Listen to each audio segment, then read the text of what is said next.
Hello student, मैं आपका teacher सुशील। आज की वीडियो में हम बात करेंगे इंटरवीविंग टूल के बारे में। ये टूल इलस्ट्रेटर के 2023 वर्जन के अंदर फर्स्ट टाइम इंट्रोड्यूस हुआ था और उस टाइम भी हमने इसके ऊपर वीडियो बनाया था, लेकिन आज हम इस टूल के साथ सिमिलर जो अदर टूल अवेलेबल हैं उसके बारे में भी डिस्कस करेंगे। सबसे पहले आपको इस तरीके की एक शेप ड्रॉ कर लेनी है और इसे ड्रॉ करना काफ़ी ईजी है। सबसे पहले आपको यहाँ से रेक्टेंगल टूल चूज करना है और उसके बाद इस तरीके से क्लिक एंड ड्रैग करके आपको एक सिमिलर साइज का रेक्टेंगल ड्रॉ करना है। और उसके बाद आपको यहाँ स्ट्रोक पर क्लिक करना है। स्ट्रोक का अलाइनमेंट सेंटर होता है बाय डिफ़ॉल्ट, इसे आप इनसाइड या आउटसाइड कर लें। मैं इसे इनसाइड कर लेता हूँ। और उसके बाद यहाँ से आपको स्ट्रोक विड्थ इंक्रीज करनी है, जैसे कि 10 करेंगे तो कुछ इस तरीके से आएगी। और इंक्रीज करने के लिए आप माउस व्हील का भी यूज़ कर सकते हैं। ये किया और यहाँ से देखिए राउंड कॉर्नर कर सकते हैं। सबसे पहले मैं इसकी एक डुप्लीकेट कॉपी बनाता हूँ, तो control C control F paste in front के लिए, और इसे आप ऑल्ट के साथ स्केल इनसाइड कर दें। और यहाँ से विदाउट शिफ्ट के मैं इस तरीके से विदाउट ऑल्ट के इनसाइड कर देता हूँ। तो बस आपको ये देखना है कि इसकी जो स्पेसिंग है वो इक्वल आए, और उसके बाद यहाँ से आप राउंड कॉर्नर अप्लाई कर दें। तो आप देखेंगे इस तरीके की एक शेप ड्रॉ हो गई है। और इसका जो स्पेसिंग है आप थोड़ा सा इंक्रीज करना चाहते हैं तो कर सकते हैं। साइज थोड़ा सा इंक्रीज हो जाएगा, लेकिन इसकी स्पेसिंग ऑलमोस्ट सिमिलर होनी चाहिए। अगर सिमिलर नहीं होगी तो वो देखने में अच्छा नहीं लगेगा, तो इसका आपको खास ध्यान रखना है। उसके बाद इसी की एक डुप्लीकेट कॉपी बनाएंगे, कंट्रोल सी कंट्रोल एफ और शिफ्ट का यूज़ करके इस तरीके से आप उसे रोटेट कर दें। तो इस तरीके से ये शेप ड्रॉ हो जाएगी। और उसके बाद आपको ये थोड़ा सा ट्रिम करना है, इसमें थोड़ा टाइम लगेगा।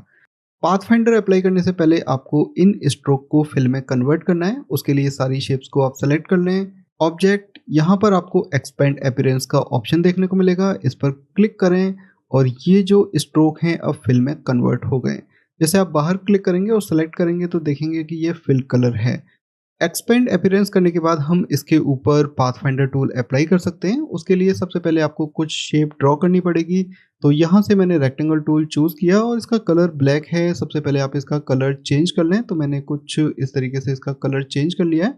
और उसके बाद यहाँ पर आपको थोड़ा सा जूम करना है ताकि आप इन एज को इस तरीके से स्नैप करते हुए और ये जो शेप है इसको ड्रॉ कर सकें। अगर ये ओवरलैप हो जाएगी तो एक्स्ट्रा एरिया कट हो जाएगा। तो मैंने कुछ एक फर्स्ट शेप ड्रॉ कर लिया है, उसके बाद इसकी कॉपी करके रख लेंगे ताकि हमें दोबारा क्रिएट ना करनी पड़े। दोनों शेप को सेलेक्ट करेंगे, यहाँ से पाथफाइंडर अप्लाई कर देते हैं। एक बार मैं इसकी कॉपी भी बना लेता हूँ। मैंने इन दोनों को सेलेक्ट किया, माइनस 1/1 आपको करना पड़ेगा। और उसके बाद जैसे मैंने यहाँ पर रखा इसको, इसकी एक कॉपी हम यहाँ पर रखेंगे और दोनों को एक बार सेलेक्ट करेंगे, माइनस हम इसको यहाँ पर रखते हैं, माइनस। तो देखिए ये इस तरीके से एक पेयर क्रिएट हो गया। जब आप पाथफाइंडर टूल अप्लाई करते हैं तो ये एक ग्रुप के अंदर क्रिएट हो जाता है।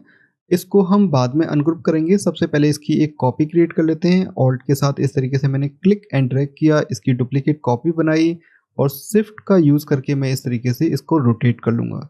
रोटेट करने के बाद हम इसको इस वाली एज से अलाइन करेंगे। तो मैंने दोनों को शिफ्ट के साथ सेलेक्ट कर लिया। एक बार इस पर क्लिक करेंगे जिससे कि एक की ऑब्जेक्ट बन जाए।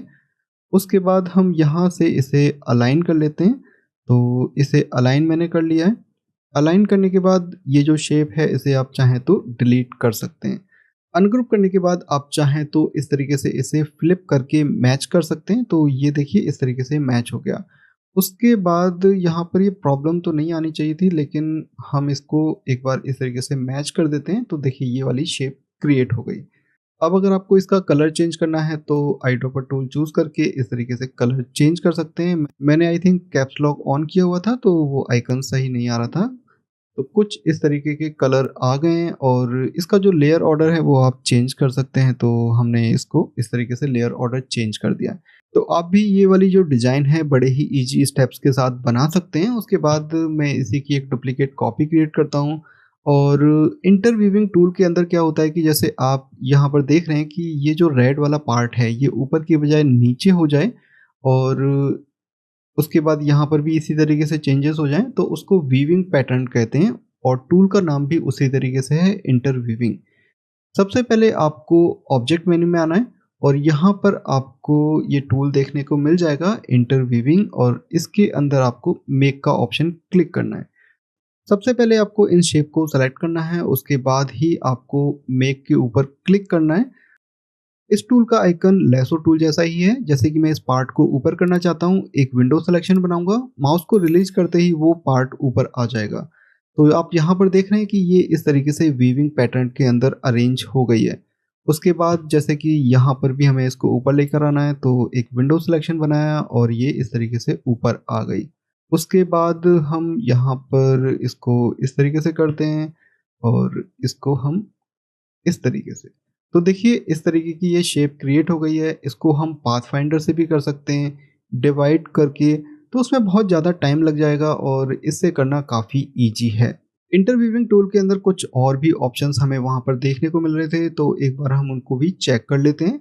यहाँ पर आपको रिलीज का ऑप्शन है, अगर आप इसे कैंसिल करना चाहते हैं रिलीज कर सकते हैं। एडिट के अंदर अगर हम देखें तो क्या एडिट कर सकते हैं, जैसे कि अगर आपको किसी का कलर चेंज करना है तो आई थिंक वो आप नहीं कर सकते। एडिट के अंदर आप दोबारा ही उनके जो ऑर्डर वगैरह हैं वो चेंज कर सकते हैं। ऐसा कोई यहाँ पर ऑप्शन देखने को नहीं मिल रहा है जो कि आप एडिट कर पाएँ। यहाँ पर देखिए कोई भी एडिटिंग का ऑप्शन नहीं है।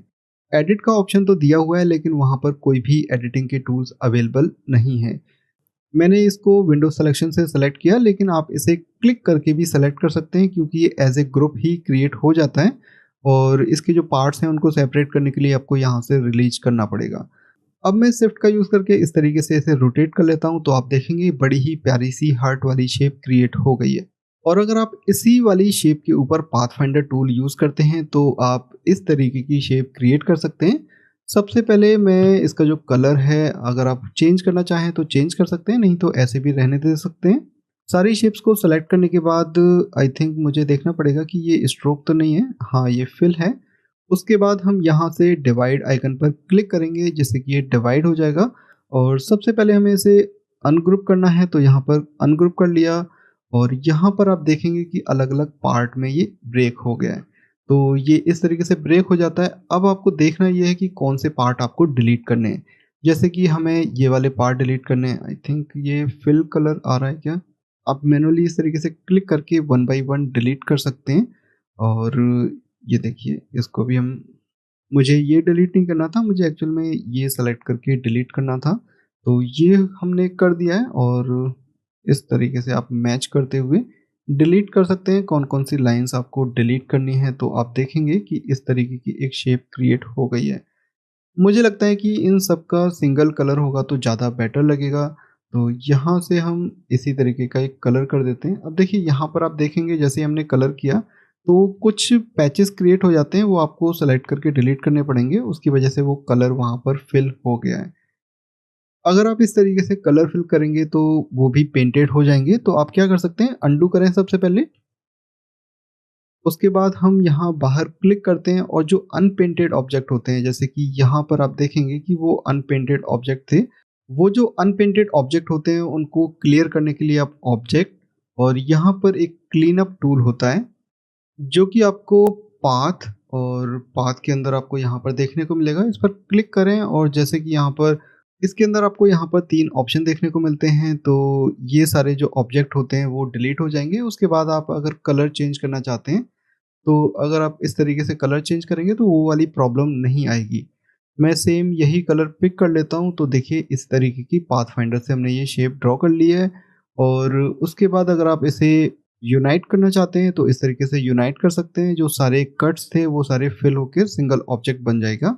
जो भी इसके पार्ट्स थे वो सारे यूनाइट हो जाते हैं। तो इसको सेलेक्ट करके मूव करना काफ़ी सिंपल हो जाता है। इस तरीके से आप पाथफाइंडर या इंटरवीविंग टूल का यूज़ करके इस तरीके की डिज़ाइन क्रिएट कर सकते हैं। आई होप आपको आज का वीडियो पसंद आया होगा। इसी तरीके के वीडियोस देखने के लिए आप हमारे चैनल को सब्सक्राइब कर सकते हैं, वीडियो को लाइक कर सकते हैं और दोस्तों के साथ शेयर कर सकते हैं। अब हम मिलेंगे किसी और वीडियो में, तब तक के लिए बाय बाय।